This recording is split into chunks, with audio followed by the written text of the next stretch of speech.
All right, folks. Well, it is my distinct pleasure and honor today to introduce somebody that I've probably been trying to get on the line for a very long time. This is Stephen Page on the line today with your host, Scott Roos of Down to the River. How you doing there, Stephen? I am doing great, thank you. Yourself?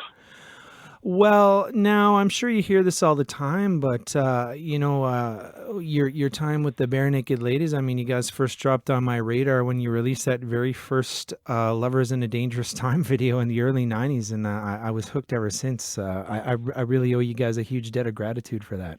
Oh, thank you. Yeah. Thanks. It was youthful exuberance. Yeah, for sure, for sure. I always wondered. Now I know this was a for a Bruce Cockburn tribute album. I think that you guys sort of got the gig for. But I mean, how did you guys end up getting such an iconic Bruce song? Was it luck of the draw, or did you guys get to pick? Well, this was kind of the era of the tribute album in the late '80s, early '90s. There seemed to be like a lot of these tribute albums that they would make. Yeah, tributes to different artists or on a theme. And so this was put together by a Toronto label called Intrepid. Yeah. And they got a bunch of different Canadian artists, like, Cowboy Junkies and the Rheostatics. And we were kind of an up-and-coming band starting to make it on the kind of club circuit. Right. And had been touring Canada and so on. And they came to us and asked if we wanted to contribute a song. And we jumped at it. And we had this 5-song cassette tape out at the same time that we had made as a demo. Right. But we started selling it, which took off and became a really huge thing. And part of that was, this was a big time for music videos, especially with Much Music. Yeah. And this was an opportunity for us to make a video, which we couldn't afford to do with our own tape. And here, all of a sudden, now there was a record label behind this. We did this thing, and we always kind of felt like we were against adversity at all turns. And it always seemed like the music industry in Canada kind of wrote us off as a joke and whatever else. And we went into the studio and we thought, the thing people usually try and do on these records is choose an obscure song because they want to show, they're the ultimate fans of this artist. Right. And we thought, why don't we choose the song that we were most familiar with?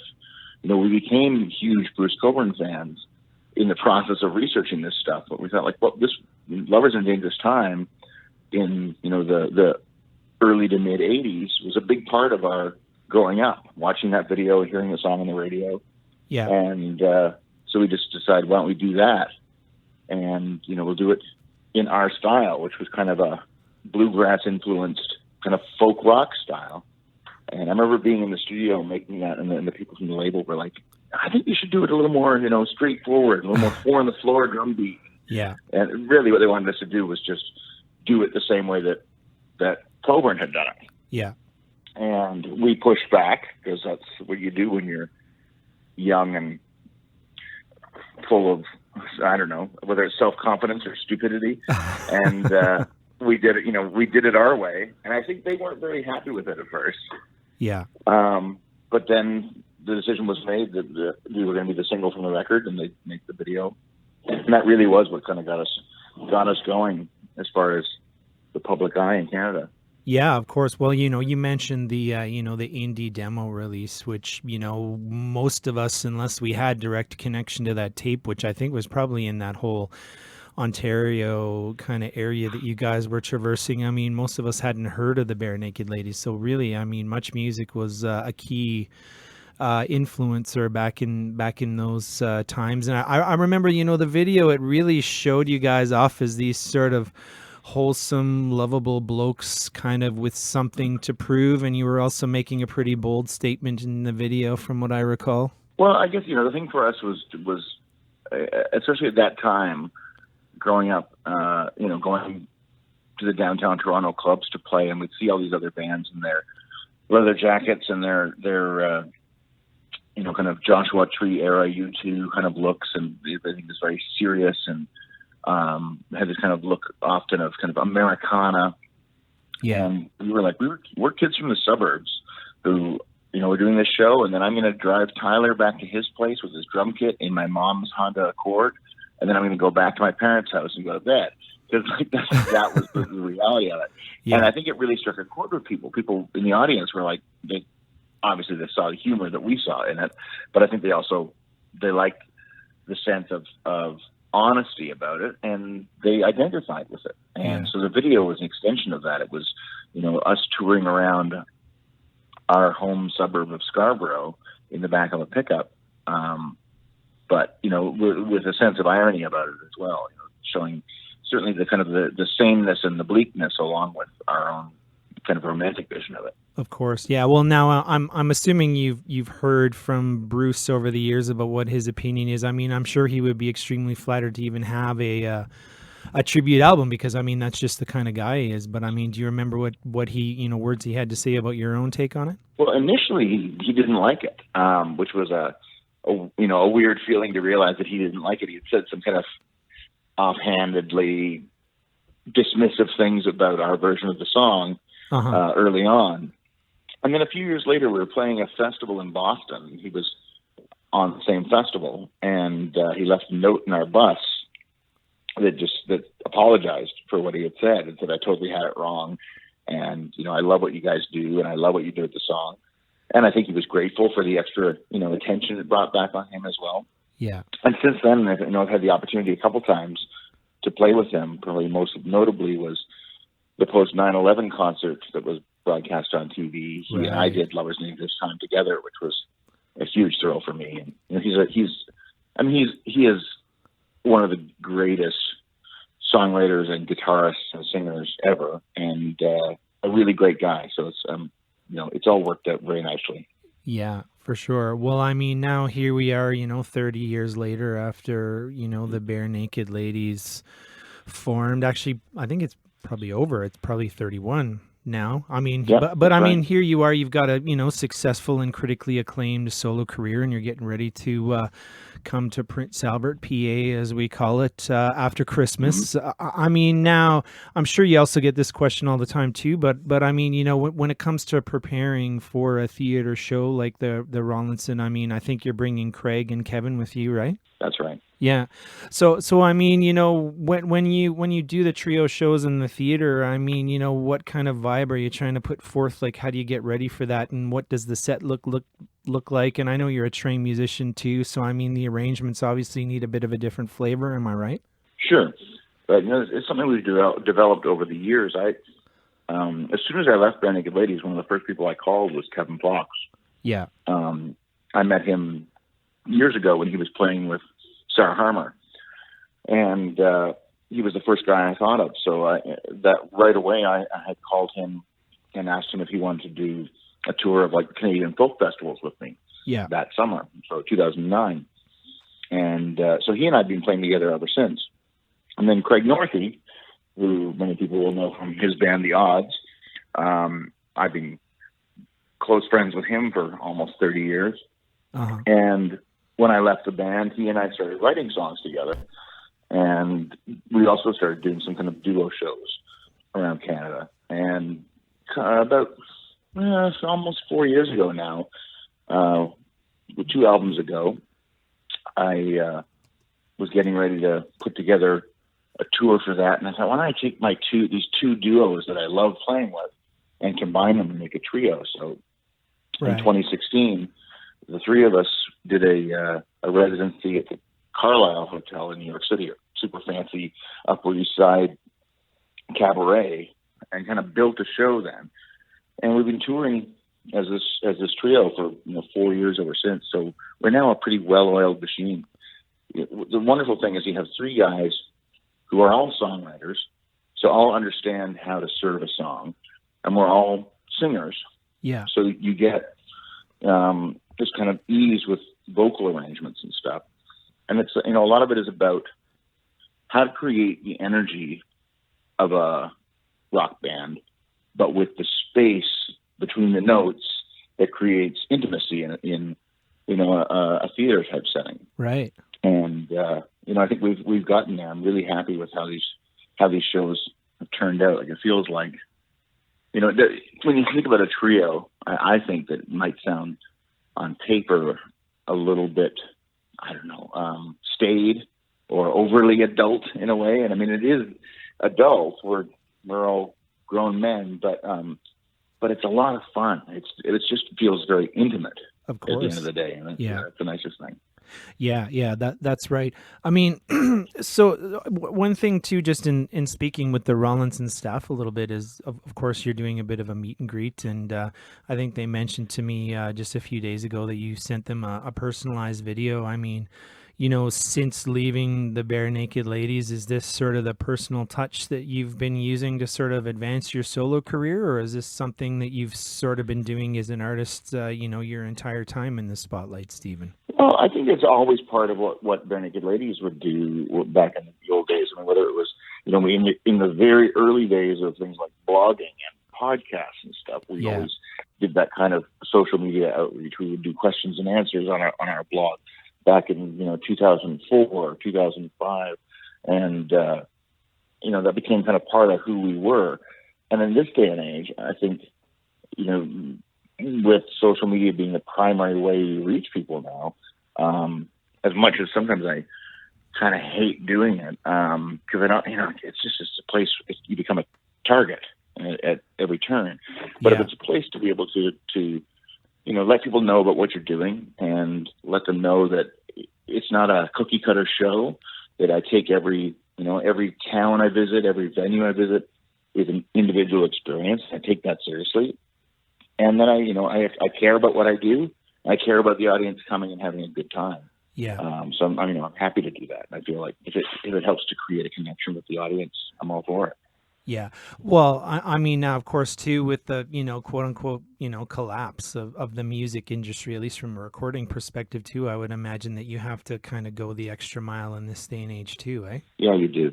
And that's, it's not always the first thing on everybody's list to do. And it's not what I signed up for, but it's how you sustain it and how you get out there. I mean, just like, you spend a lot of money and time making an album and they don't really generate income anymore. But what they do is generate the ability to tour behind it and to make a living that way.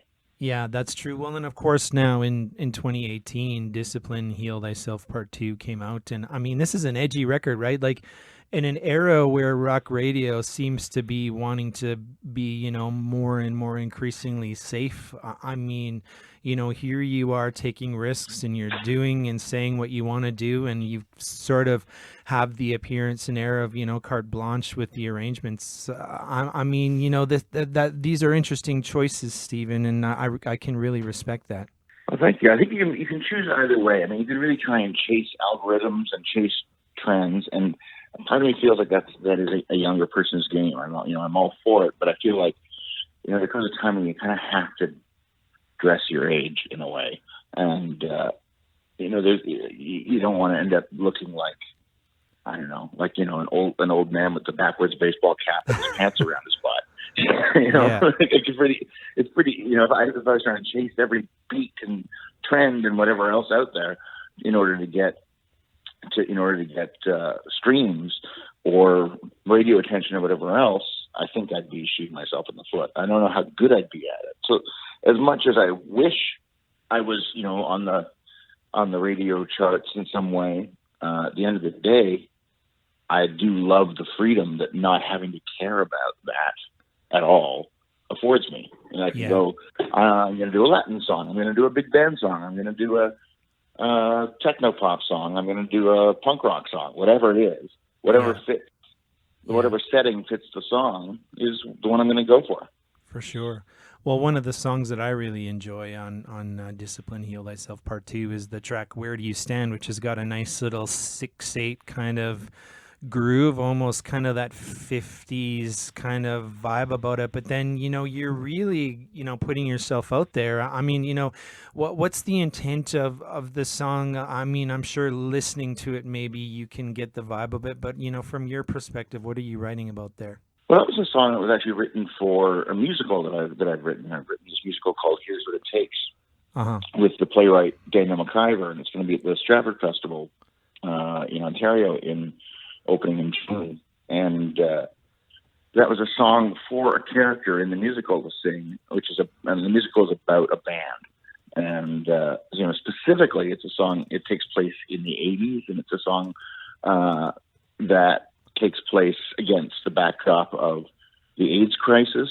And one of the characters has a decision to make about whether or not to come out of the closet, and to, whether his personal identity and beliefs are public property or not. Uh-huh. And it's something, although that's not my story, what I put into the song of my own experience was looking at, look at today's current climate, and the idea that a lot of people have where they say, shut up and sing, we just want you to sing your songs and not express your opinions, which is so common, on both sides of the spectrum. And my attitude is, songs are opinions, even if they're opinions about your heart, they're opinions about your soul and about your identity and about who you are. And at the end of the day, I think you can only make good art if there's some honesty behind what you're singing about, whether it's topical, about the politics of the day, or whether it's about just who you are as a person and where you stand on issues. I think, you have to be honest with yourself as an artist as well. I mean, at least from my perspective, I'm sure there's a great many bands out there that are, trying to, write a hit and so on and so forth. Well, I think you can write hits, and people show us time and time again that the hits that speak truth, even if it's simply emotional truth, a very personal truth. But there are lots of songs that cross all kinds of political boundaries as well, that strike a chord with people because they're great songs, because they're honest, because they're that's what soul music is. Yeah. It's about the honesty inside of someone. Of course. Yeah. Well, now, like I mentioned, you and Craig Northey and Kevin Fox are coming to the E.A. Rawlinson Center. I think where's my date here? I usually have all this stuff in front of me on my computer. Computers are wonderful things. July. I know, they got to flip around. It's January here. I got to hear it. It's January. I think it's the 24th. Oh, yeah, there it is. My writing's different. Yes, it's 24th. Yeah.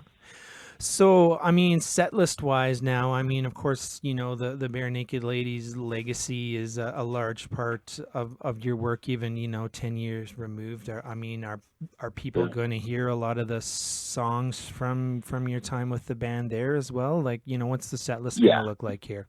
You'll hear a mix of everything. Like, as much as I respect artists who just want to focus on their new stuff, I've been in the audience myself. I know what it's like to go see an artist, especially one you've grown up with, for example, and not have them play stuff you recognize. It's a real investment.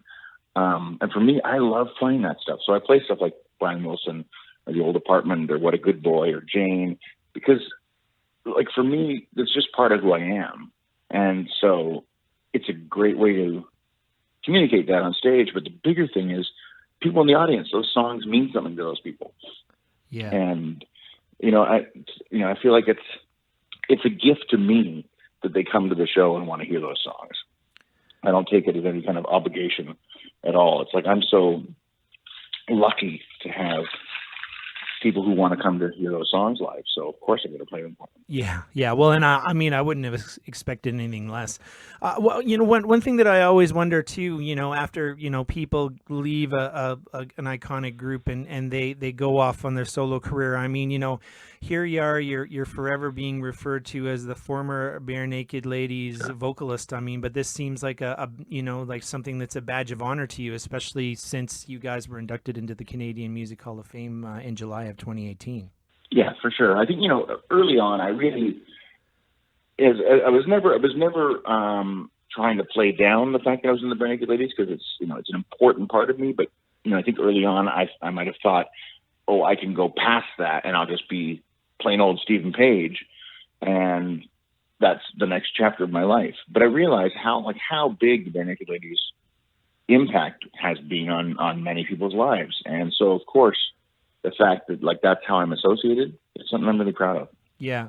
Well, and you got to play with the boys and meet and talk with them in July. And I mean, I know you've spoken about potential one-offs, but the reunion ship has likely sailed, eh? I mean, this is something that I'm positive you've talked to many people before about. Sure. It was honestly never talked about again. So it's like, there's only so much you can do. It's like, I put myself out there and said, you guys want to do something else? It'll be great.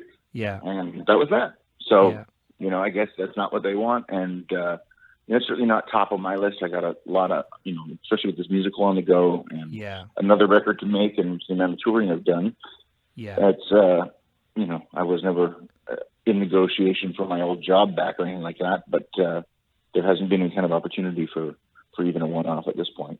But never say never. Yeah, well, and they've kind of gone on now, and they've released 4 or 5 records, without Stephen Page. I mean, are you still a fan? I mean, are you the type of guy that still looks in on what the old band is doing? I'm happy for their kind of continued success, but to be completely honest, I don't really know much of their post-Stephen Page material. Yeah. I kind of liken it to like, even though I'm not with my ex, I certainly don't want to see her new sex tapes.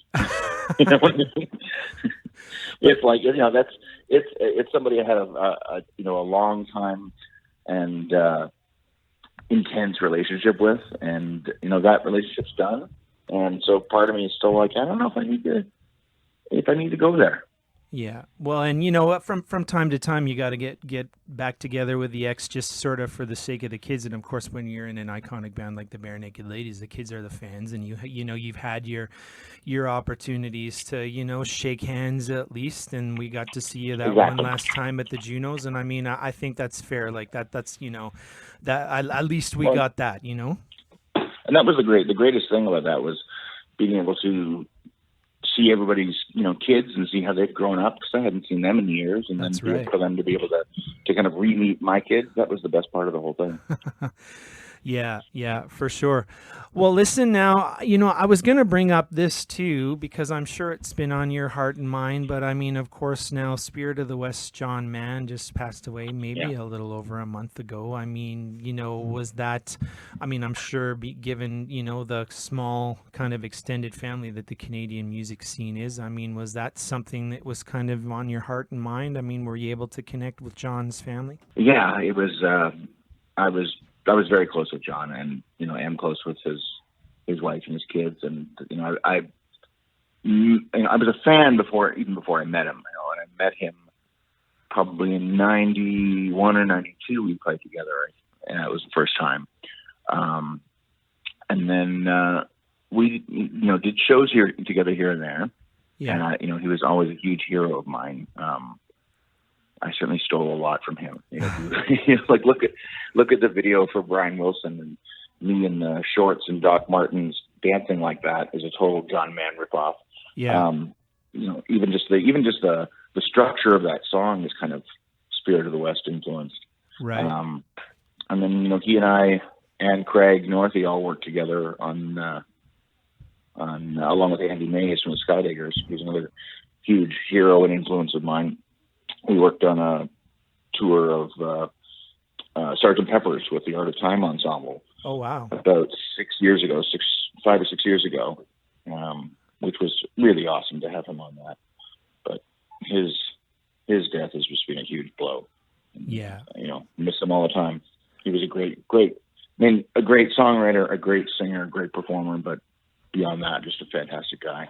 Well, he had this kind of mischievous grin on his face all the time. You can tell he was somebody that was always kind of enjoying himself, and he enjoyed performing, almost right up to the last minute. His bandmates were doing everything they could to make sure that, he at least got some final opportunities to perform.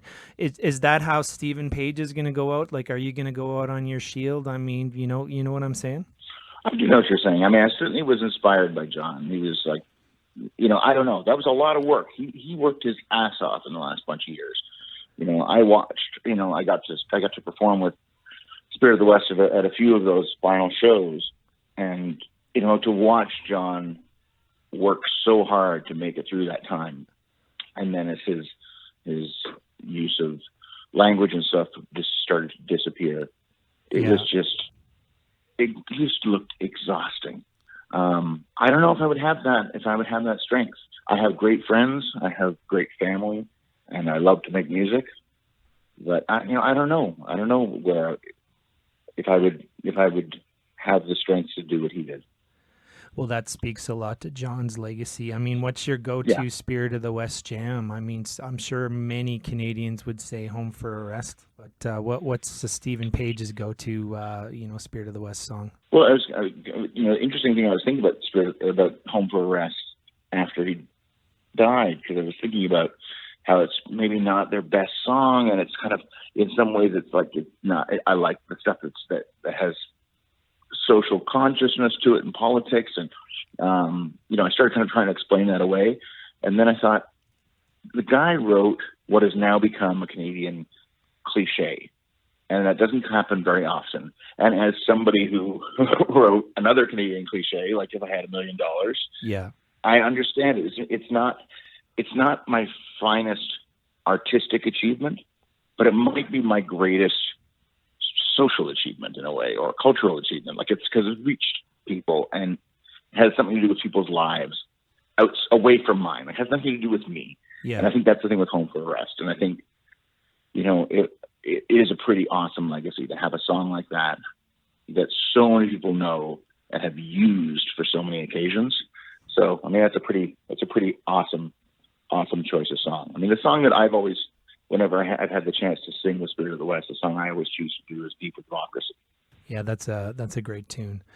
Well, listen, Stephen, I should, I don't want to keep you. I know you're a busy guy. I should plug the date one more time. Of course, you're coming to the E.A. Rawlinson Center for the Arts in Prince Albert, Saskatchewan, Friday, January 24th. I'm sure the city of PA is greatly looking forward to it. I mean, is there any last thing or any last words that you have for us here in PA, Stephen, before I let you go?